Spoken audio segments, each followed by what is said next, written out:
Hi there guys, welcome to day 3 of my Paid SSS Secrets Crash Course. Now, over here we're going to talk about targeting options. Okay, now in Google or even in Bing, there are several ways you can actually target your potential audience. First and foremost, you can base on demographics, like for example, household income, which is not available in certain countries, age group, gender, so on and so forth. All right. Next, you can also target them based on interest or hobby, what they're currently actively searching for, or their current existing status. Like for example, are they already a parent? Are they existing homeowners, or are they searching for homes, for new houses, so on and so forth. Next, you also have this thing called topics of interest, as well as your remarketing audience. All right. Then you have also this thing called the keywords. So keywords can be defined into either you are doing a broad match keyword search, a phrase match, or exact match, and how do you actually insert negative keywords list. Now, just in a nutshell, what's the difference between broad match, phrase match, and exact match? So generally, broad match refers to if anybody were to key in any keywords that is related or related to whatever you put in as your broad match keywords, as will be shown. For phrase match, they are talking about if anybody will key in any keywords that include the meaning of whatever keywords that you put as a phrase match, then your ad will be shown. For exact match, needless to say, is basically they have to basically be that particular meaning of that exact match keyword that you put, then your ad will be shown. Okay, so these are certain keywords playing, which is very important when it comes to setting up search campaigns, especially whether you're doing Google search ads or Bing search ads. Bing also stands for Microsoft Advertising, by the way. All right, now you can also target based on the certain YouTube channels or YouTube videos, which is a very good way for you to actually draw your competitor traffic into your own.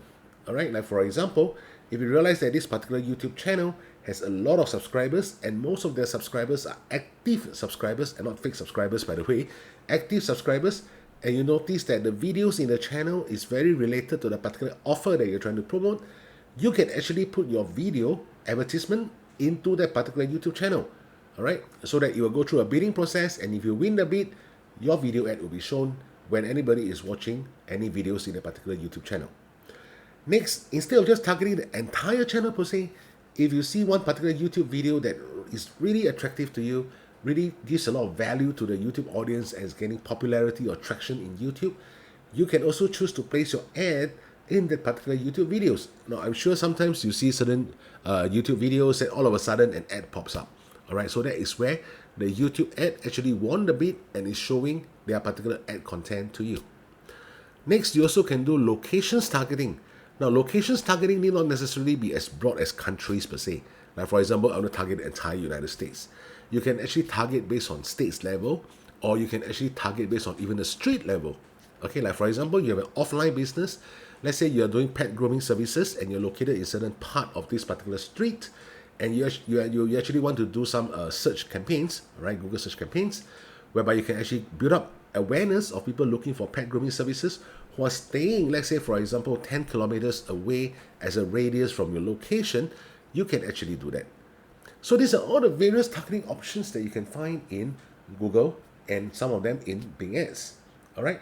So why am I showing you all these things? Because it is very important to know how to split test your ads. And this is where it comes. If you're going to put everything and lump into one campaign, my question is, in case your campaign don't do well, how do you know whether the culprit is because of the interest, or is it because of the keywords, or is it because of the YouTube videos, or is it because of the locations? All right. So when you're actually doing split testing of ads, which is all in the testing phase, okay, all in the testing phase, you can actually put, like for example, I want this campaign, everything to be the same, except this campaign will only target US market. Second campaign, I want everything to be the same, which means the keywords are the same, interest targeting the same, the ad is the same, the headline description all the same, but the only difference is I want to target the rest of the top 5 English speaking countries except for United States. So this is one way whereby you're doing a locations split test. Another way is, like for example, you only want to target people staying in the States. All right, so your locations is always in the state, and you want to actually split test your ad.